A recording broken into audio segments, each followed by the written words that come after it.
sumbernya itu ada beberapa faktor penyebab yang bisa terjadi karena pemikiran yang dangkal, kurangnya bergaul dengan luas, kesenjangan sosial dan mungkin masalah ekonomi serta kualitas SDM yang masih rendah, yang dimana memang kemampuan literasi dalam mencerna informasi-informasi itu masih minim. Itu yang bisa mengakibatkan pemikiran radikalisme dan akhirnya dia meyakinkan pemikiran itu, dan yang tadinya sebenarnya pemikiran itu sebenarnya salah tapi diyakini benar, akhirnya dia menganggap benar.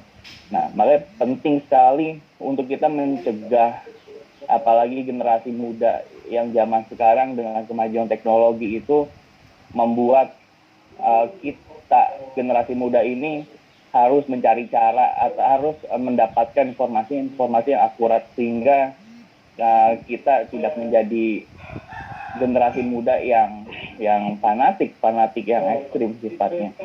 Nah, tentu ada beberapa cara yang perlu kita lakukan dengan cara salah satunya yang pertama itu memahami ilmu agama atau pengetahuan dengan baik dan benar. Tentu era teknologi semakin canggih, memudahkan mencari informasi-informasi yang kita ingin dapat dengan instan. Nah, belajar agama pun sekarang bisa menggunakan internet.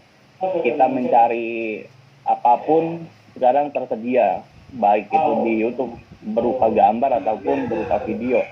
Nah, tapi apakah informasi yang kita dapatkan dari internet itu sudah akurat? Tentu tingkat keakuratan itu belum bisa dipastikan. Tentu ini menjadi dasar pemikiran untuk kita, untuk generasi pemuda itu bisa memperdalam tentang literasi, mengkaji pemahaman-pemahaman informasi yang didapat dengan instan yang melalui internet.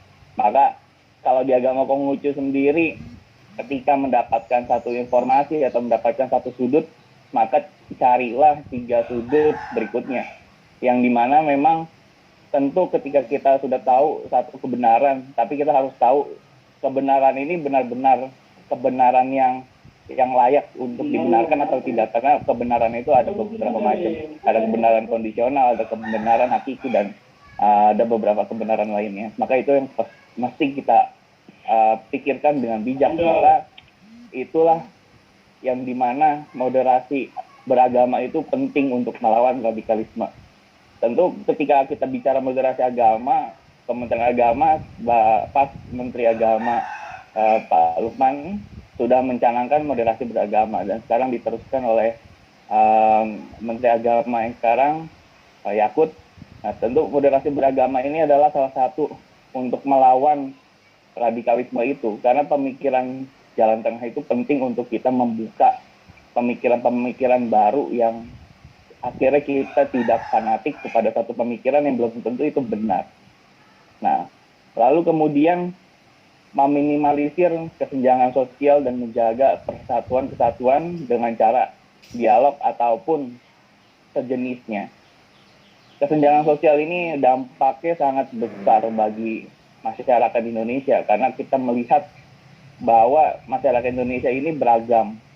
Ada beberapa golongan yang ada di Indonesia, baik itu yang dari Aceh ataupun sampai ke Papua. Tentu itu akan berbeda daerah, berbeda pandangan, dan berbeda sosial.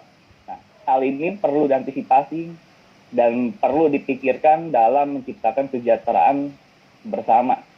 Generasi muda itu terkadang berpikir dari cara melihat kebenaran yang ada dari contoh-contoh yang telah ada dari pendahulu-pendahulunya, sehingga kadang-kadang generasi muda itu membawa warisan dari para tetuanya. Nah, itu yang sebenarnya perlu bimbingan, perlu arahan dari tetua yang memang menjadi tokoh. Ya, tentu ya sekarang tokoh agama ini penting untuk mengarahkan generasi muda agar mendapatkan pembelajaran atau wawasan yang baik dan benar